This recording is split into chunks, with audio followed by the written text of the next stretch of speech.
The box seat brought to you by our stable of sponsors: Woodland Stud, Brecon Farms, New Zealand Bloodstock Standardbred, Stonewall Stud, the clubs Alexandra Park, Cambridge, Addington and Ashburton, Garrard's Horse and Hound, and IRT. It's your horse and our passion. Hi everyone, welcome into show 14 of 15 for season 2020. A big thank you to our stable of sponsors. Michael Guerin, we're on the eve of one of the really big match races of 2020. As I say, Merry Christmas, my friend. Yeah, g'day Gregory, a big hi to everybody. Thanks to everybody for taking time out of their holidays, which we hope you are on, to tune into some great harness racing over the next week or so. That kicks off, as Greg said, at Cambridge on Thursday. They have their huge meeting, promoted really well. We'll talk to David Branch shortly about that. But Greg, this is a rarity. It's not often you have two or three, we'll add Majestic Man in there, absolutely outstanding national record type trotters in the same race. We've had a lot of domination from trotters in the last 20 years. Lyle Creek, Take a Moment, Mon Bay, even Mark Cooler on occasions where one horse has dominated. We haven't had too many great rivalries in the trotters, and I think we might see the start of one in the Group 1 Turf Bar, Flying Mile, just after 5 o'clock on Thursday night. Yeah, really looking forward to that, and what a Christmas present it is for harness racing fans. And we'll get right into the market, including you suggesting that one horse will be shortening considerably. He will be enormously shorter by the time they start the race, just after 5 o'clock on Thursday night. Will, I believe, Sunday's Sun. Lots happening in the harness racing world at the moment, but earlier this week, Greg O'Connor took the chance to talk in depth to one of the icons of our industry about his transitional 2020. Here's Greg with Cran Dalgety. Cran, when you sit fifth on the all-time trainers premiership in this country and you've trained over 1,200 winners, you seem to be at the prime of your career. Why would you take a break?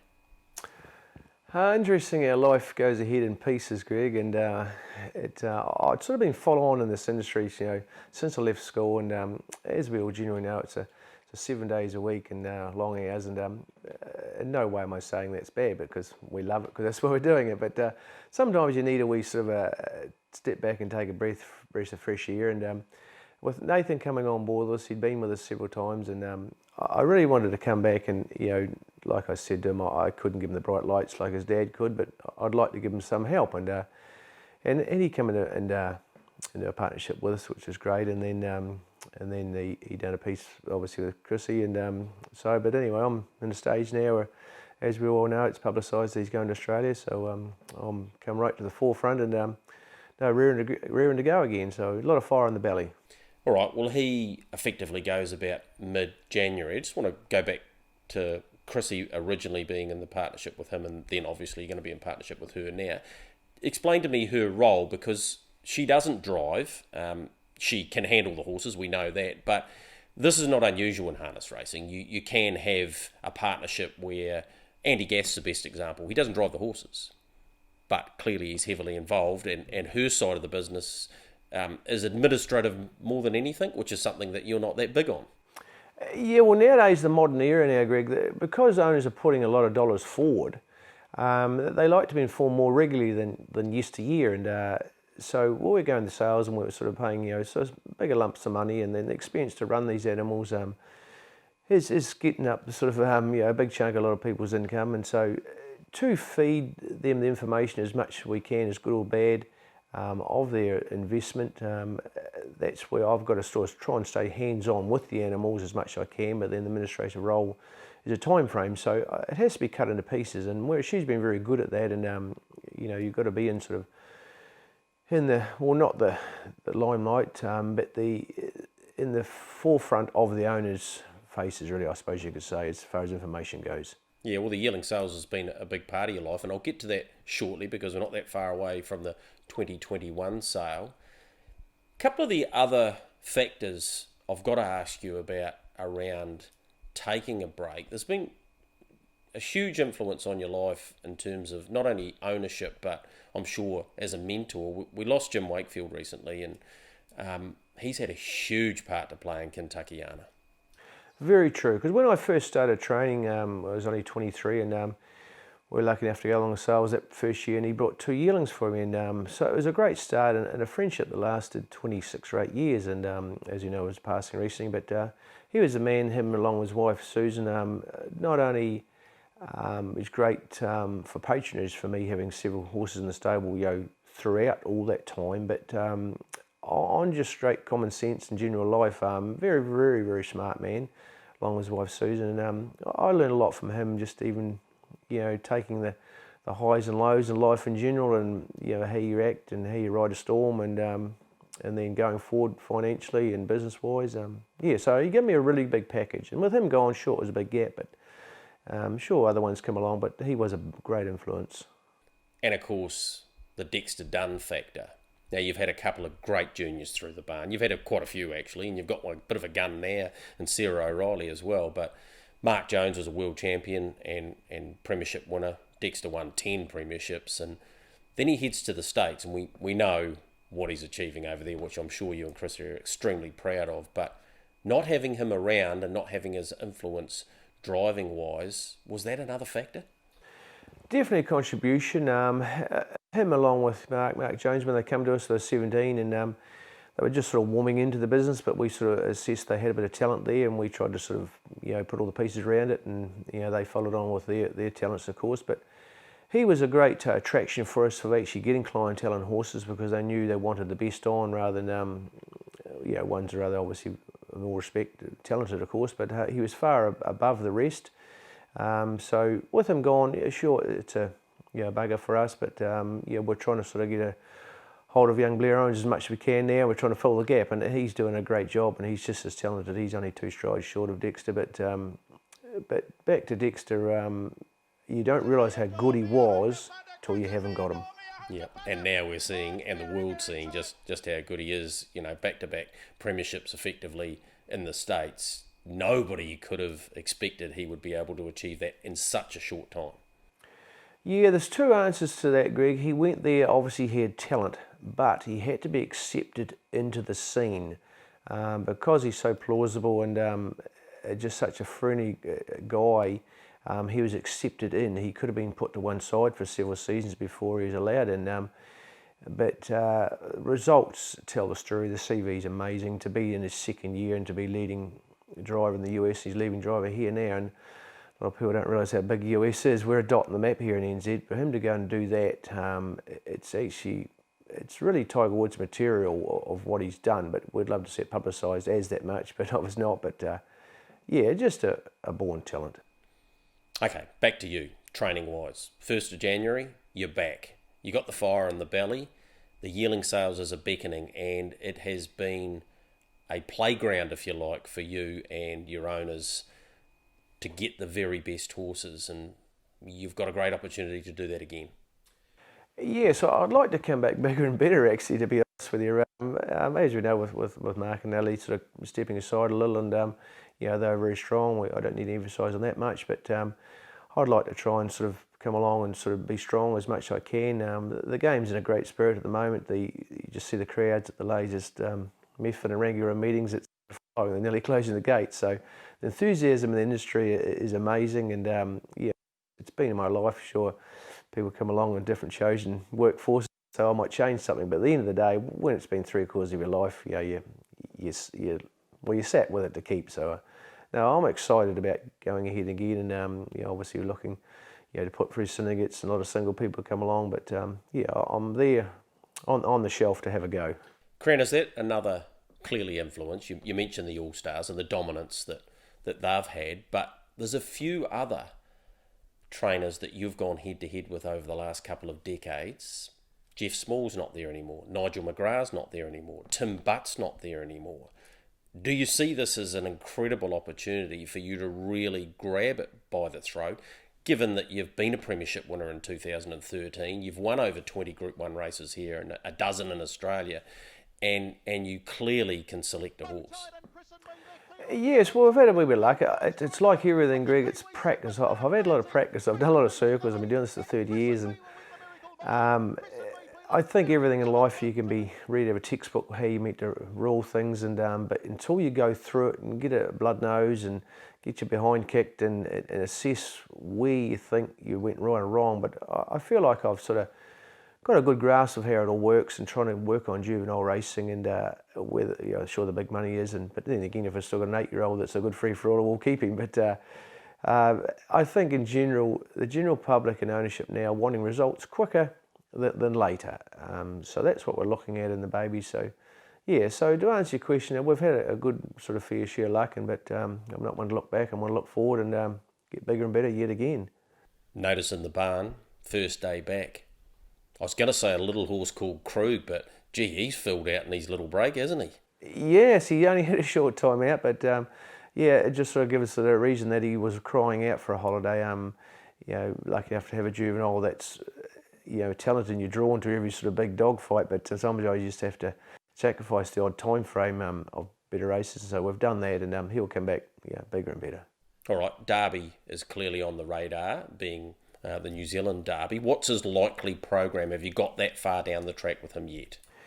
Yeah, so basically you summed it up good. We're going to work on the derbies and work backwards from there. We'll hopefully have 2 races before then and obviously trial before then. So with big races, it's interesting trying to assess peaking them for that time. But I work on a date, in foresight, and then work backwards and filling in the gaps. So both derbies, we'll be looking at Auckland as well. Of course, that's early March. I'd love to do the Courage and the Fire and do the whole 6 if I could, but yeah, the NZ one, it's, as you know, it's the New Zealand Cup for 3-year-olds, and yeah, that's the sort of first priority. Cran, clearly there's plenty to look forward to in the future, and the future really lies, to my eye, in your son Carter. Gee, he's keen as, isn't he? Yes, he loves it. He breathes and talks about and works with the horses a lot. But he's going to university next year at Lincoln, and we want him to get a sort of trade behind his, a recognition behind him, and then he can come back to the horse, of course. But no, excited to see your sort of your siblings follow what you do. So it's exciting for me too.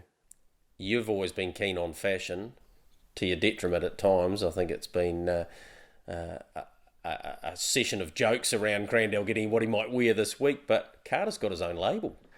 Yeah, so I was demanded to wear one of his attires here today, and yeah, Carter's been operating for about 2.5 years on it, and a company called Frugo, which he's put out himself. He does a lot of sweatshirts and track pants and polos, and yeah, he's really getting some speed up doing it. So yeah, so I might have to sort of wear his attire rather than my own choice coming forward. Is he different to you? I mean, because you are different to everyone else. Yeah, he's probably sort of more straightforward but normality rather than me. I sort of can be a bit different. I'm not trying to be, but that's the way it works. But no, it's exciting to see him being quite innovative in something anyway already. On the horse front, though, he clearly wants to be involved. He sees himself as being part of Kentuckiana Lodge going forward. I know you want to get that education, but is that how you see it as well?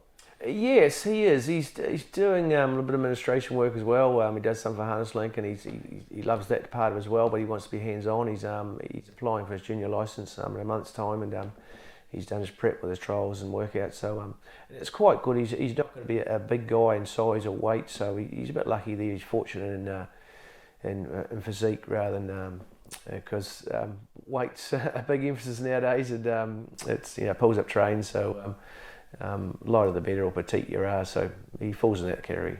Yeah, really interesting insight there, Greg, into what Cran has been through over the last couple of years, what his plans are heading forward with the New Zealand Bloodstock Standardbred sales just around the corner.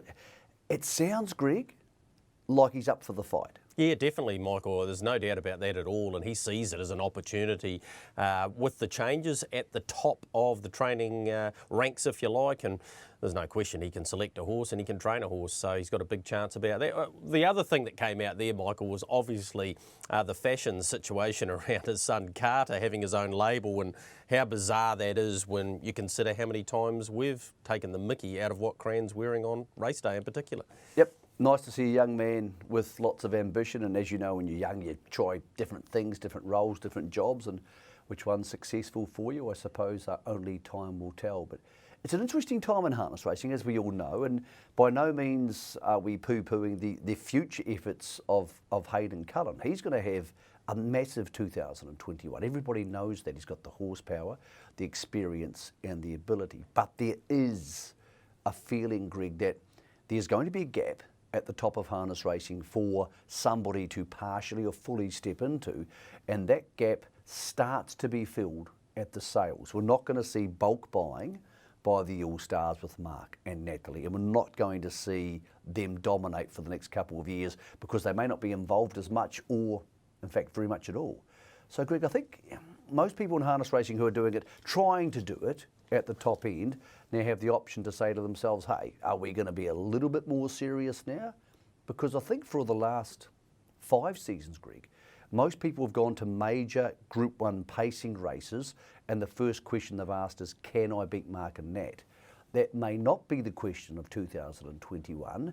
So the question is going to be, Greg, who do they have to beat? Yeah, exactly. And of course, that'll have a big part to play in the seasons ahead. So hopefully you've got yours in the mail and you're reading up over the Christmas period, because there's going to be a whole lot of interest in the sales, both sides of the Tasman. And I've already spoken to quite a few vendors who are getting organised with their videos and going to have them up online sort of mid-January to maybe around the 21st, so that everyone will get a chance to see those yearlings parade and get their opportunity to select the ones that they want to get involved in. There's also going to be an opportunity in the States, Michael, because the top mare, the New Zealand bred, Grant Crab bred, Sha Tin, has been retired. One of her big victories came, of course, in the 2018 Breeders' Crown, but she's been a marvel for not only Grant Crab and his ability to breed a horse, I suppose, but for New Zealand, she's just been a marvel, hasn't she? Well, we breed a lot of great horses in New Zealand, and we have the occasional once every 20 or 30 years Sunline who actually performs on the international stage to this level. She may have been the best mare in the world, Sunline. We think she probably was. But the reality is we don't often breed the best of either sex or either gait in the world. It doesn't happen very often. As good as Lyle Creek was, he wasn't the best trotter in the world. But Sha Tin was the best female pacer in the world, Greg. That's a huge, huge deal. Now, obviously, it's not as expensive as thoroughbred racing, and it's actually not as expensive as trotting, but it's still a big deal. And there's a lot of money that comes with that, a lot of gravitas. I congratulate everybody involved, to the people who not only in Grant Crab bred the horse and educated it, those who were smart enough to buy it. John Curtin's been involved in this deal, both at the start and at the end, selling her as a broodmare prospect. It's only good for the industry over here, Greg, because the Americans see those horses and go, well, I want one of those. They're good, tough, hardy horses.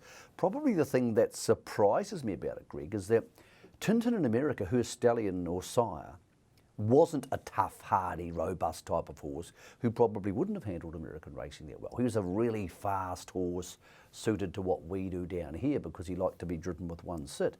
And yet, Greg, ironically, he's throwing a bulldog of a mare who we can all be proud of. Yeah, exactly. No one, very rarely did they get past her. She won 46 times, over $2.5 million in earnings, and broke the 150 barrier on no less than 20 occasions. So what a career it's been for Sha Tin. While we're overseas, we may as well, with Garrard's, head to Australia and pick up on a couple of their feature race wins of the weekend. New Zealand bred McLovin to the fore again, and I would have had any money here, Michael, that Dance Craze would win the Freestone Trotters Free-for-All at Melton, but McLovin was too strong in the end. Dance Craze in front. They're coming back to her. On the outside, McLovin's lifting. Dance Craze, McLovin's coming hard. McLovin hit the lead. McLovin, what a good, tough performance. He's reeled in, Dance Craze. Well, win number 25 for McLovin, and on that performance, there'll be a few more in the short term too. It's done a great job, developed here by Ray Jenkins and Amber Letherby, and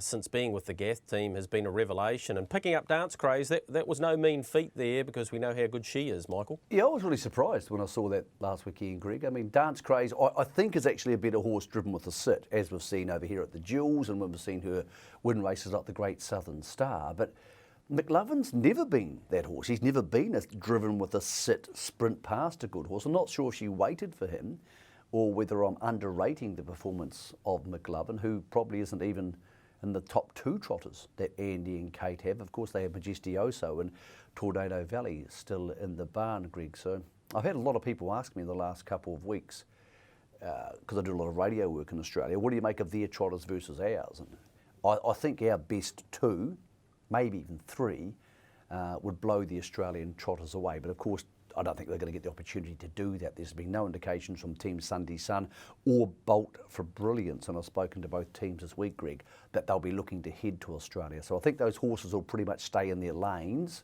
for the next 6 months or so. I don't think we're missing a lot by the Australian trotters not coming here. No, agreed by that, or with that. We need to go to Sydney now, and the Harold Park Cup, and I thought it was fantastic that that name's associated with a feature race out of Menangle. Cash and Flow, who's just been unbeatable over the mile at this venue, did get beaten on this occasion and finished in 4th position.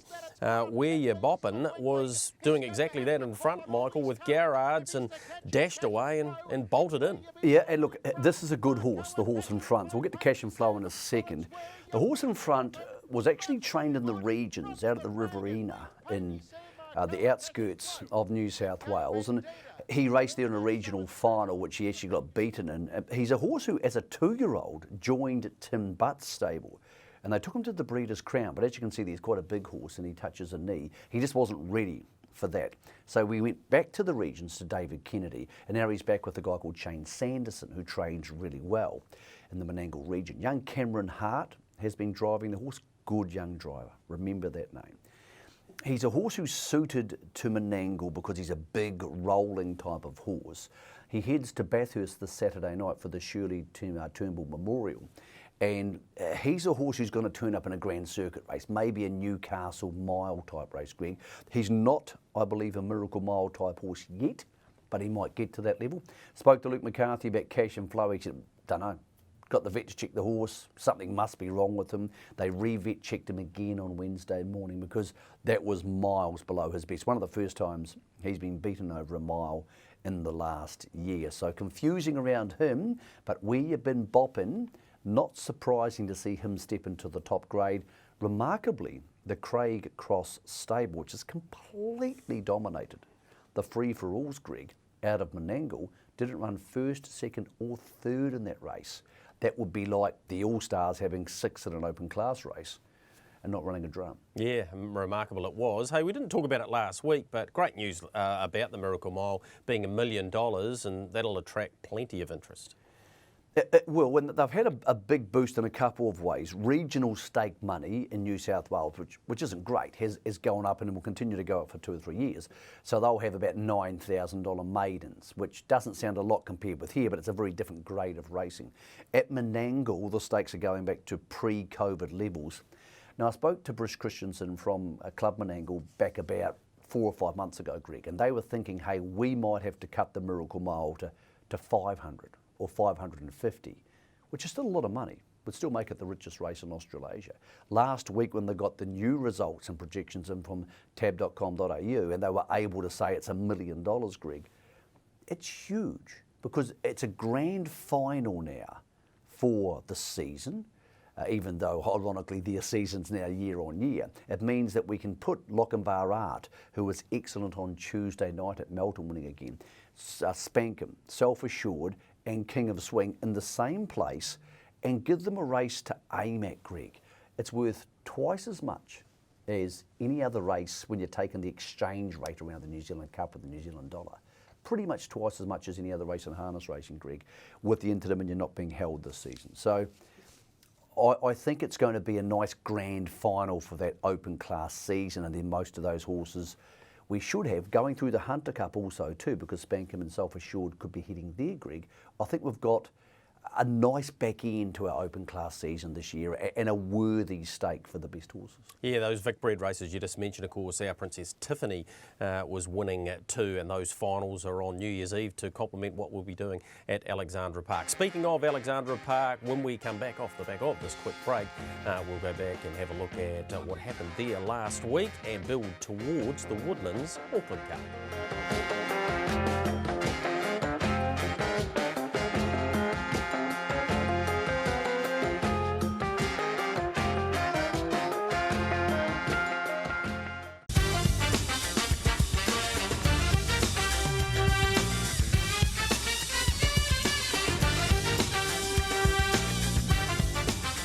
Welcome back into your box seat. Let's go to Alexandra Park with Stonewall Stud, and appropriately we do, Michael, because 888 was back in winning form. 237.8, a very good time. Mark Shard getting home wide in the famous Barry Purdon colours.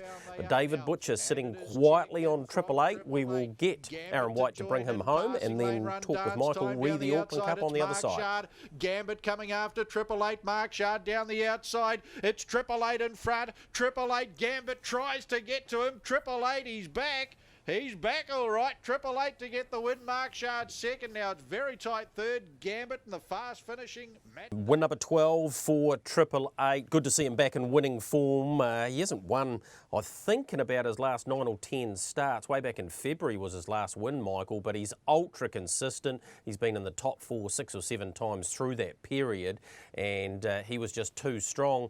There's a bit of a flashing light on one there, though. First up, Alexandra Park and the RJ Dunn colours. Matt Damon out wide. Yeah, he was excellent, Matt Damon. I'm not sure he's an Auckland Cup horse. He's not going to be going around in it this year, of course, but he's going to fall nicely into some of those support races.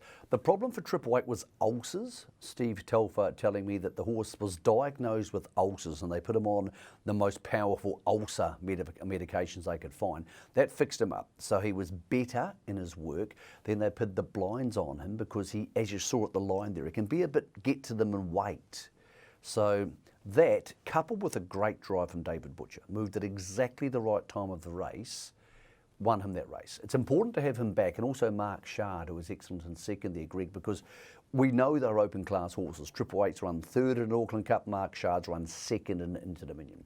We don't have enough good horses at the moment, with Self Assured off to the side and Classy Brigade not coming to the Auckland Cup, to not have these horses racing at their best. So there's 2 more horses there, Greg, who we know on their peak performances could run a place in the Woodlands Auckland Cup next week. That's important because there's probably not many horses floating around who can. No, and of course Mark Shard's placed in an Inter-Dominion final around this time last year, and 888 was placed in the Auckland Cup last year, so you're absolutely right there. It's imperative we do have them. Thinking about that market, Spankum's the favourite, of course, for the Woodlands Auckland Cup, and he deserves to be, Michael, and I think he may even start shorter than what he is now. Don't think, Greg. He will. He will, because he'll draw the front row. He's with Classy Brigade not coming, and Classy Brigade is the key to the race, because had he come and led, there could have been no lead there for a Spankum or a Copy That if one of those 2 gets in the position to go forward. The rest of these horses aren't going to get in their way.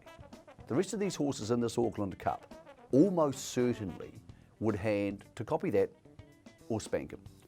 So which one of those 2 do you think gets into that position first? On gambling, it's probably Spankum. With the way the Auckland Cup shapes on New Year's Eve, Greg, 2 things happen. The galloping people bet into it because they're waiting at home for the next day's races, or they've got to have a few couple of beers, but they're locked in because there's not much galloping that day. And the Australians are betting into the market too. Well, Spankum. Purdon Rasmussen, they love Natalie driving the horse. They know the horse. He's got name recognition. The last time they saw him in a Group 1, he won the New Zealand Free for All. He ran second in the New Zealand Cup. He's won a Miracle Mile. All those things point to an avalanche of money for him, and maybe a Copy That, an Amazing Dream, start to drift because of that, Greg. He's a very good chance of starting $2 in the Auckland Cup. Yep, I agree with that.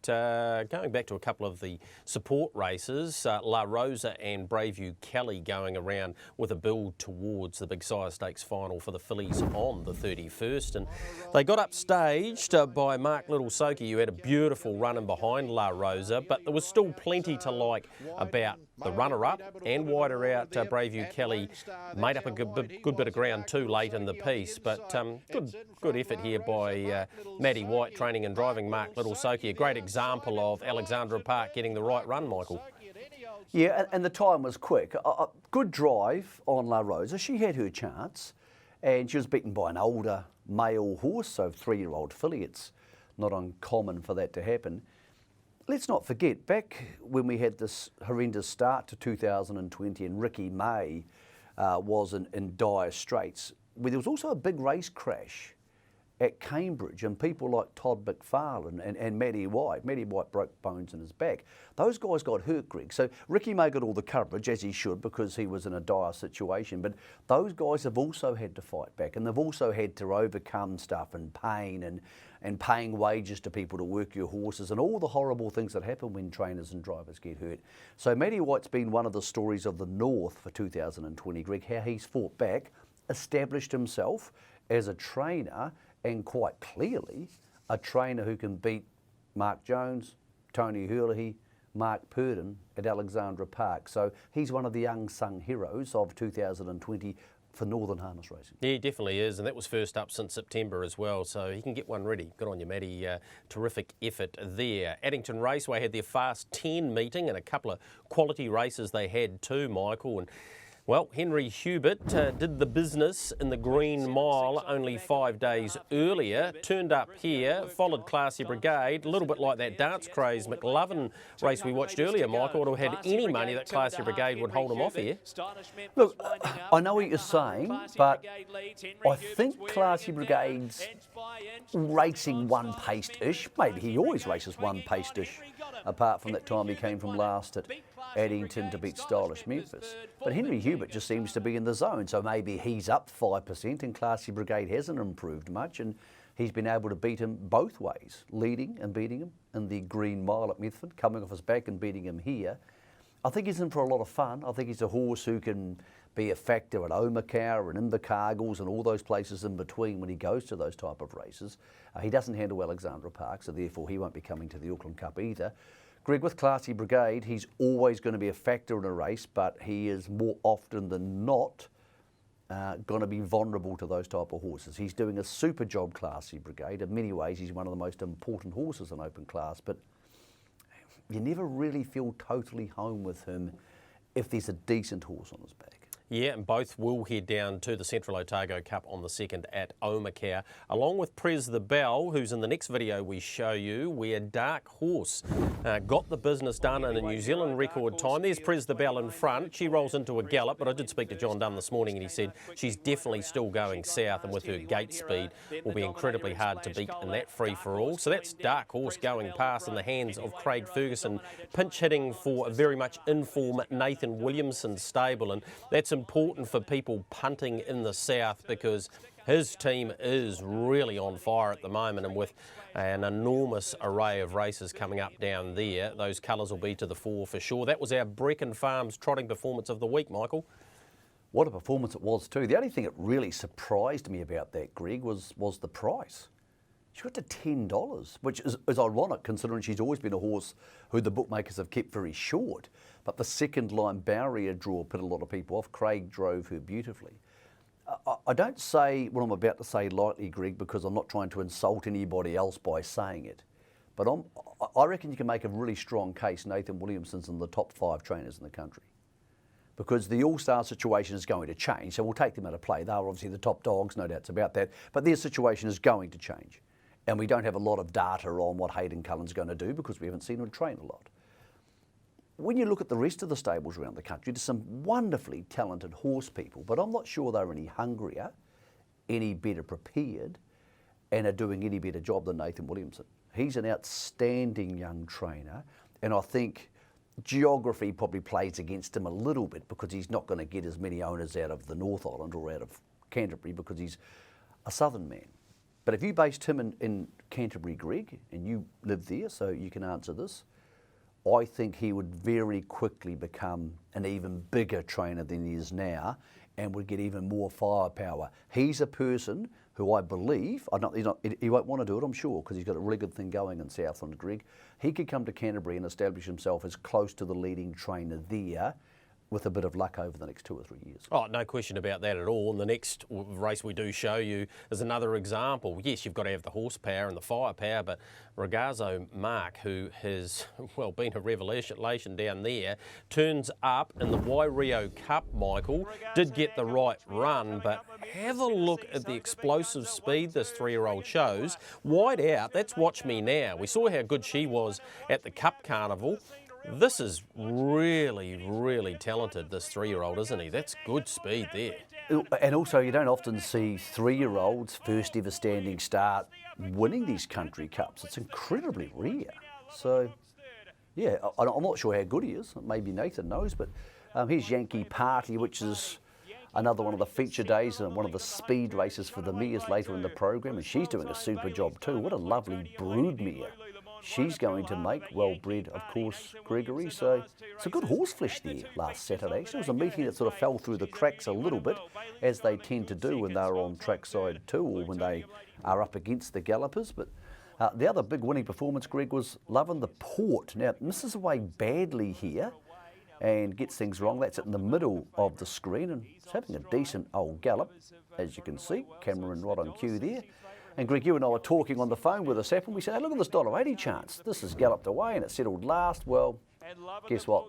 It's the horse right on the outside of the screen, Greg, and it didn't matter. Here's Lovin' the Port, one of the highlights of Wairua Cup Day. Lovin' the Port in one foul swoop gave them the go-by last to first. Boy, oh boy, he is racing clear. Miss Bambucha to second. Funky Monkey arriving the last little bit. Full of class, Lovin' the Port. That has been huge. Lovin' the Port won it from Miss Bambucha. Funky Monkey was by Love You. He's had a few chestnut trotters over the years, has Phil Williamson, one over Kenny being probably the most famous of those. Ended up, of course, winning a couple of Rowe Cups with Tony Hurley, but this one is going to win its share of races, particularly if it gets things right at the start by Love You. So there's plenty on offer for that one. Speaking on offer, we're thinking Cambridge, and we're thinking this time of the year it is their time to shine. So we've got Michael Guerin to have a chat to their CEO, David Branch, and of course, Cambridge, great supporters of our show. So what's happening there in the next couple of weeks? Well, David Branch, Chief Executive of Cambridge Raceway, thanks for joining us, mate. A pretty exciting week for you fellas, because Thursday you get the real big boppers come to town. Yeah, absolutely. It's our time of the year to shine, and we're really looking forward to it. A couple of big names, Bolt for Brilliance and Sunday Sun. You're getting behind them because competition on track, I believe, David, $500 win bet on each horse. Punters can choose one or the other. They can go into the draw and they can win that $500 bet. So pretty good chance somebody's going to go away with one of the biggest wins of their punting life.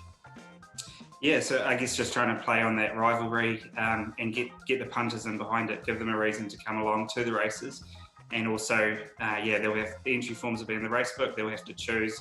We'll have 2 entry boxes beside each other. They'll have to pick their team, and we'll draw a winner from each one just before the race.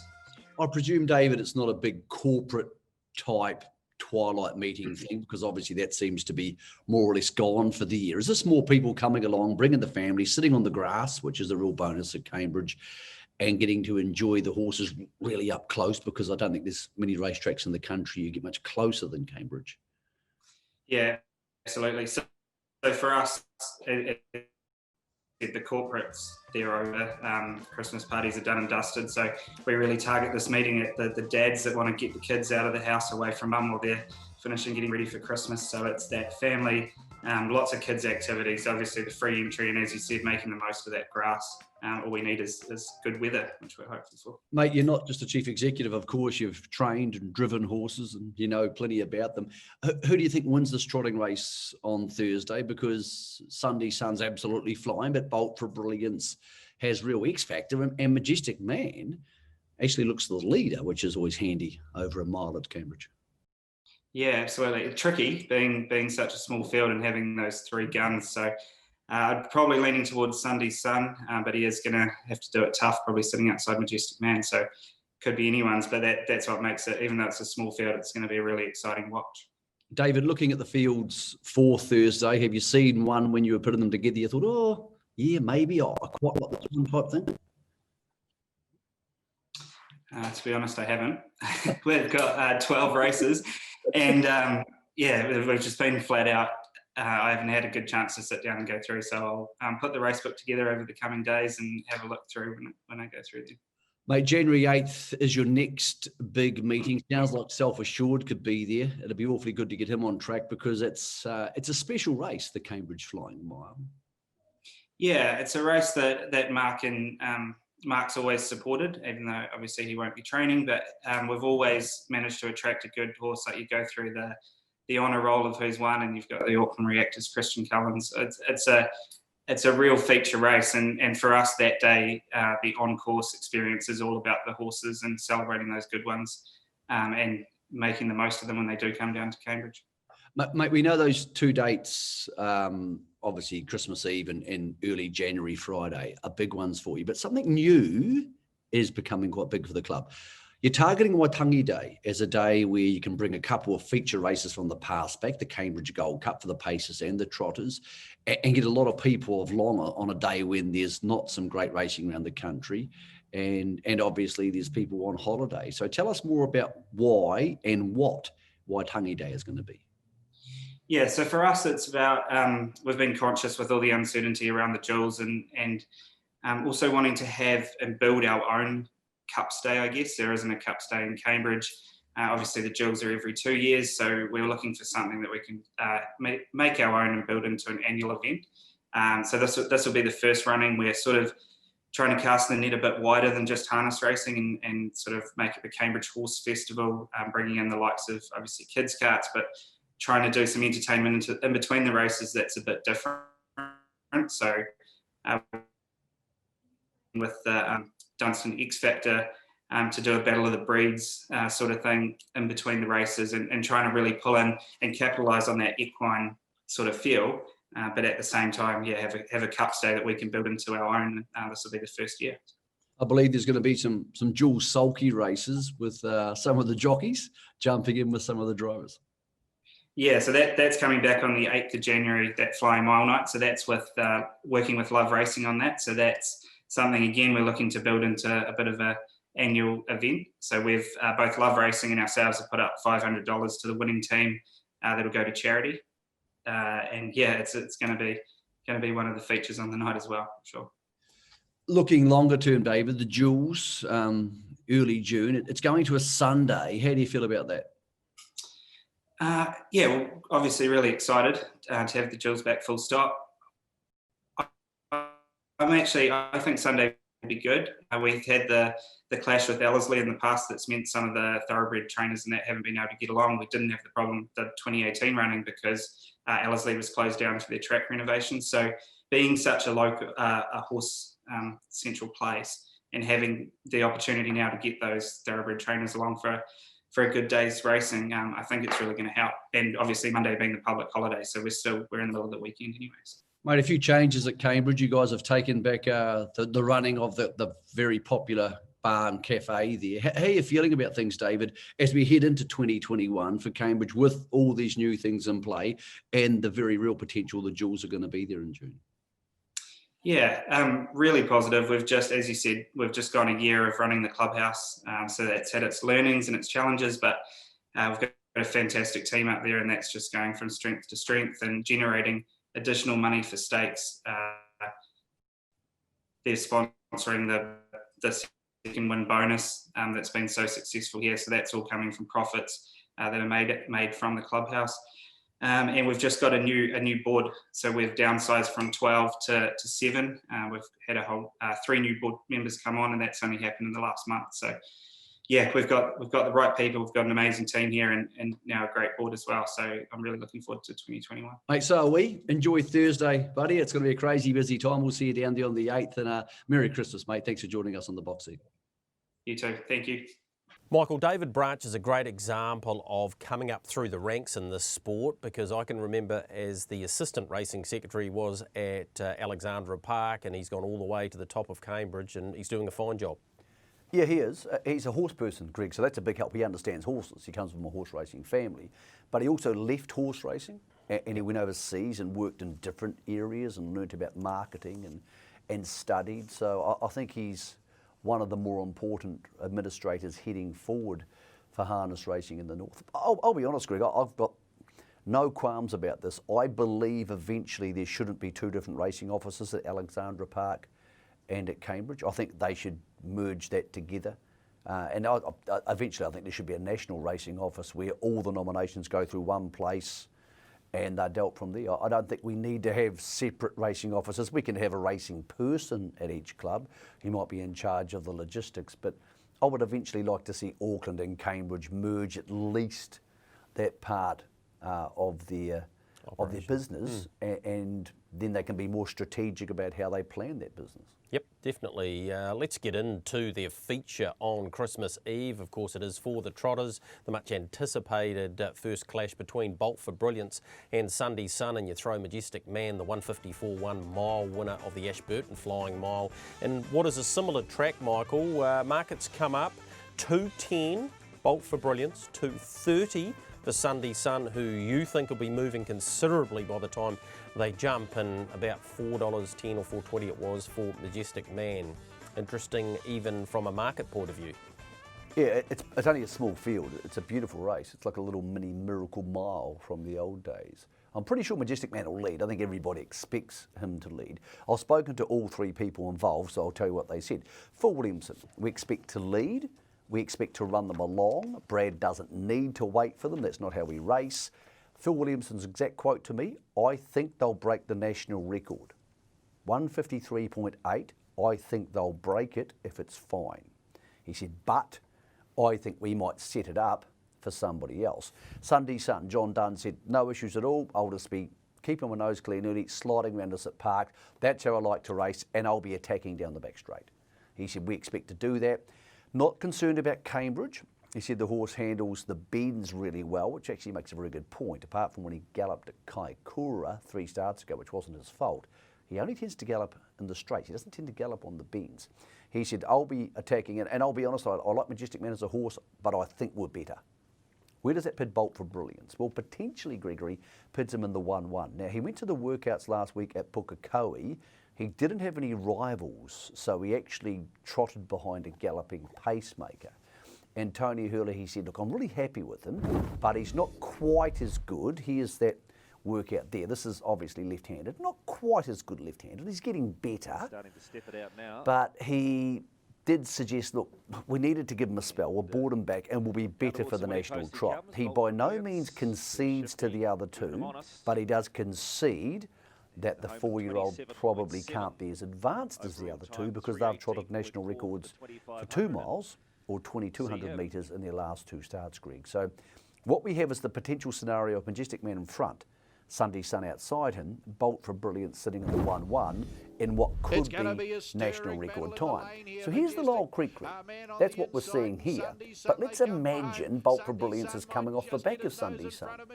And Greg, maybe that's the question of this race. If you put Bolt for Brilliance in your mind in this race, peeling out of the 1-1, what happens, Gregory? Well, he's got the speed to get past him, but at that speed, will he have that potency at the end of his races? And will he, in fact, get to the trail or the 1-1? You know these horses better than me. Credit Master, Tricky Rick, where do you see them posing early? I think Credit Master has good speed when he behaves himself off the gate, but he would hand to Majestic Man. I'm absolutely sure of that. I don't think he'd even hold him if he wanted to. So that puts him in the trail. So I'm not big for speed maps, but I would imagine that's how that works. And it over wouldn't be a factor early. Tricky Rick, Josh Dickey's very, very smart. He'll just probably either go straight to the fence or he won't be getting in the way of Bolt for Brilliance or Sunday Sun. I see it potentially if they all trot and hold their gate, of course, because both Bolt for Brilliance and Sunday Sun have galloped in races this campaign. I see Majestic Man in front, Sunday Sun sitting parked, and Bolt for Brilliance in the 1-1. That's sort of how it might work out. I still think Sunday Sun can get away with it, Gregory, because I think he's significantly fitter than Bolt for Brilliance. But Bolt for Brilliance trotted beautifully in that run there, and maybe Sunday Sun can make the race for him. I do think Sunday Sun will start about $1.70, $1.75. I think there'll be a lot of money for him. A lot of people who have backed him recently have won money off him. And I think there'll be big stories on Harness Race in New Zealand and the New Zealand Herald, which will tell people the story that Tony Hurley, he's admitting. I can't be at my peak this week. And I do think Majestic Man, even though he's going to be a leader around Cambridge, might get out to $6.50 on the tote because he's been beaten too often, Gregory, for people who've been backing him recently to have that money to go again. Well, he hasn't got the X factor, has he, of the other No. two? That's, No, and that's not he being hasn't. disingenuous to the horse, because he's been a grouse horse, but he keeps getting beaten by these better ones. Yeah, that's exactly what it comes down to, Greg. But who wins these races? They don't pay you for, if you have a bet to win, they don't pay you to run second. No, they don't. So, yeah. so I actually think it's a race where something bizarre could happen. I wouldn't be totally out of my head stunned if Sunday Sun and Bolt for Brilliance both galloped. I don't think they will, but it wouldn't be like, oh, I couldn't possibly see that happening. Yeah. And Majestic Man Skies Away wins by 5. Yeah. So it does make it a tricky race to unload on Sunday Sun because he does have those little issues. And when you're backing horses to sit parked and win Cambridge Mile races, Gregory, you'll go broke over a long period of time. But I do think he's top pick, and I do think he'll start under his $2.10 quote by quite a significant percentage. All right, so $4.60. I think I said $4.10 before. So for what do you Majestic make Man. of it? He'll get out to about $6.50. Michael's thinking. I'm the same as you. I will not be backing a horse sitting parked at Cambridge over a mile to win. I'll watch that race. I don't think I'll have a bet into it because I just want to see these three horses go to war, and therefore I don't see the need to unload because of the potential frailties. So who do you think will win? I still think Sunday Sun will win because of the zone that he's in at the moment, but I'm not backing him. Okay. Not for me. And I've got another question for you. Yes. He's top pick for me for sure, Sunday Sun. Who will win the National Trot next week? Bolt for Brilliance. Okay. I think with one run under his belt, I think he can turn the tables. But it's just one of the highlights. It's going to be a great night on the 31st out of Alexandra Park. Very good program there on Christmas Eve. Great that they're starting at 1:15 as well. They've got 12 races, Michael. That brings me to a point about Ashburton and the fact that it's being run today while we're filming this.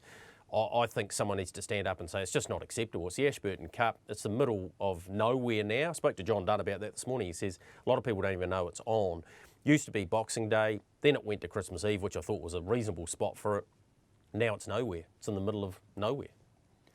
I agree with you. Ashburton's a proud harness racing area. Their cup race for the year deserves better than being on a Wednesday afternoon. I'm not saying it'll be a financial disaster as in turnover, because Matamata gallops are on Wednesday too, so they'll probably marry up quite nicely. But it's not just about turnover. It is mainly these days, but it's not just about that. It's also about getting the community out to the races. And I still don't know why it's not on Boxing Day. Now, people might say to me, oh, well, you don't drove from just horses at Westport, everybody can't be there. But it's not about that. The key factor is that a town or city's cup race, like the New Zealand Cup in Christchurch, where everybody takes half a day off, has to be something that gets people to the races. If they're not going to go to the races for the Ashburton Cup, when are they going to go to the races? And Greg, I think most people probably aren't going to go to the races on a Wednesday 2 days before Christmas. So I don't even think Christmas Eve's the answer. It should be on Boxing Day. And I know that means 5 drivers probably can't go from there to Westport, but does that really matter as much as maybe having a huge crowd on Boxing Day? That's where I think it should sit. Yep, I agree. We'll take a short break here, and when we come back, that meeting that Michael was just talking about, Westport, will preview their cup, which of course is on Boxing Day.